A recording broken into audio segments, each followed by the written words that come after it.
महात्मा गांधी राष्ट्रीय ग्रामीण रोजगार हमी योजनेअंतर्गत मनरेगा कार्यरत कर्मचाऱ्यांमध्ये असंतोषाचे वातावरण निर्माण झाले आहे। मुंबई येथील आझाद मैदान येथे 2 फेब्रुवारी रोजी आयोजित धरणे आंदोलनात सहभागी झाल्यानंतर अमरावती जिल्ह्यातील तब्बल 9 कंत्राटी कर्मचाऱ्यांना सेवेतून कमी करण्यात आल्याची माहिती समोर आली आहे। या कारवाईमुळे कर्मचाऱ्यांमध्ये भीती व संताप व्यक्त केला जात आहे। मग्रारोहयो अंतर्गत विविध पदांवर कार्यरत असलेल्या कर्मचाऱ्यांनी सेवा अटे, मानधन, कामाच्या अटी व नियमितीकरणाच्या मागण्यांसाठी आंदोलनात सहभाग घेतला होता। राज्यभरातून सुमारे 4300 कर्मचारी या आंदोलनात सहभागी झाले होते। आंदोलन शांततेत पार पडले असतानाही अमरावती जिल्ह्यातील 9 कर्मचाऱ्यांच्या सेवा समाप्तीचे आदेश काढण्यात आल्याने हा निर्णय सूडबुद्धीने घेतल्याचा आरोप संबंधित कर्मचाऱ्यांकडून करण्यात येत आहे। विशेष म्हणजे आंदोलनापूर्वी मंत्री तसेच आयुक्त स्तरावरून आंदोलनात सहभागी झालेल्या कोणत्याही कर्मचाऱ्यावर कारवाई केली जाणार नाही, सर्व कर्मचारी कर्तव्यावर रुजू होतील असे आश्वासन देण्यात आले होते। मात्र त्यानंतरही सेवा समाप्तीची कारवाई करण्यात आल्याने प्रशासनाच्या भूमिकेवर प्रश्नचिन्ह निर्माण झाले आहे। आश्वासन आणि प्रत्यक्ष कृती यामधील विसंगतीमुळे कर्मचाऱ्यांमध्ये असुरक्षिततेची भावना निर्माण झाली आहे।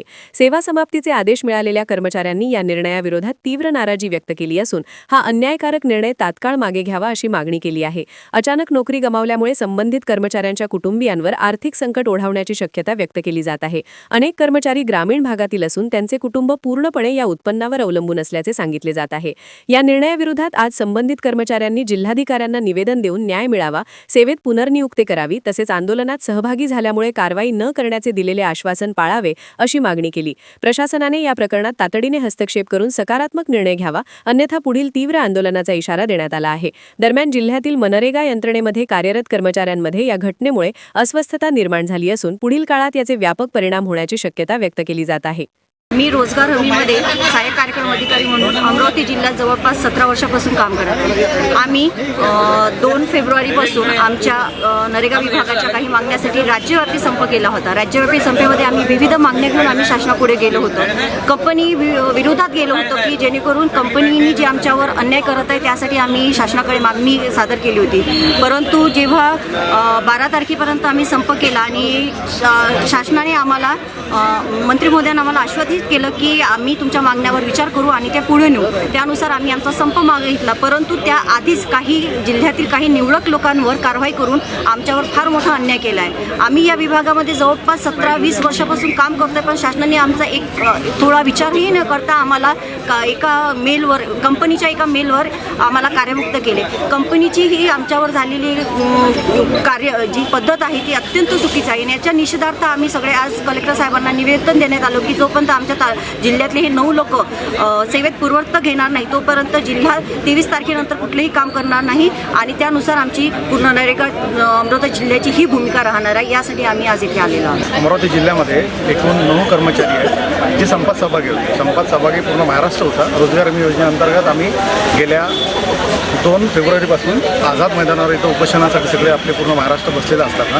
प्रमुख मागण्या होत्या कायम करणे, त्याच्यानंतर मानधनवाढ असेल, त्याच्यानंतर S2 कंपनीबद्दलचा रोष होता। ह्या सगळ्या गोष्टी जेव्हा तिथं चालू होत्या त्या ठिकाणी मंत्री महोदयांसोबत जे बैठक झाली, बैठकीमध्ये आम्ही सगळ्यांनी आश्वासन देण्यात आलं। त्यानुसार मग आम्ही सगळ्यांनी संप मागे घेऊन आपापल्या गावी सगळे निघून गेले। परंतु त्याच दुपारी असे काही कर्मचारी आहेत पूर्ण महाराष्ट्रात आणि खास करून आमच्या अमरावतीत या लोकांचं 9 लोकांचं आमचं टर्मिनेशन लेटर येऊन इथं कलेक्टर ऑफिसला धडकलं। त्याच्यानुसार एक पत्र इथून निघालं पूर्ण गटविकास अधिकारी तहसीलदारांना की आपण यांना कायम जे आमचे लोक आहेत त्यांना सेवेतून बडतर्फ करण्यात येत आहे। त्यानंतर सगळ्यांना रोष अनावर झाला। आज या रोजी सगळे कलेक्टर ऑफिसला जिल्हाधिकारी कार्यालय महोदयांना आम्ही भेटण्यासाठी आलेलो आहे। त्यांचा उपस्थितीचा प्रश्न उपस्थित झाल्यामुळे आज सगळे इथे जे आहे त्यांच्या सहकार्य आणि त्यांच्या असलेलं कार्य हे बघून इथं सगळे लोक त्यांना सहकार्य देण्यासाठी इथं उपस्थित झालेले आहेत। सगळ्यांनी आशा व्यक्त करून आम्ही शासनाला एक विनंती करतो की जे 9 लोक आपण इथून बडतर्फ केलेले आहे सेवेतून त्या सगळ्यांना एकदा पुन्हाच विचार करण्यात यावा आणि त्या सगळ्यांची एकदा पुन्हाच आपण सेवा ही सुरळीत कायम ठेवण्यात यावी अशी आम्ही शासनाला विनंती करतो। आणि या ठिकाणी रोजगार हमी योजनेतील सगळे कर्मचारी जे काही मागण्या घेऊन आपल्या इथं उपस्थित झाले होते या सगळ्यांचा शासनाने सकारात्मक विचार करावा अशी सगळ्यांना आम्ही विनंती करतो। मागणी जर तुमची पूर्ण झाली नाही तर काय पुढे काय करणार आहे? मागणी पूर्ण झाली नाही म्हणून आम्ही याबद्दल काही करणार नाही आहे, पण शासनाला आम्ही विनंती जरूर करणार आहे की आम्हाला विनंतीतून आम्हाला शासनाकडे विनंतीच हे प्रस्तावित करावं लागेल। याशिवाय दुसरा मार्ग आम्ही त्यांनी जो आज उपोषणाचा अन्नत्यागचा जो काही महाराष्ट्रातल्या कर्मचाऱ्यांना केला होता त्यानुसार शासनाचं धोरण जे आहे आमच्या रोजगार हमी जी आहे ती आज जी आमची म्हणून जी कन्वर्ट झालेली आहे त्याच्यानुसार पुढचं ध्येय धोरण ठरवताना या ठिकाणी कुठेतरी अडचण निर्माण होत आहे ही भूमिका शासनाकडून आम्हाला जेव्हा कळली त्यावेळेस आम्हाला पण थोडं या गोष्टीचं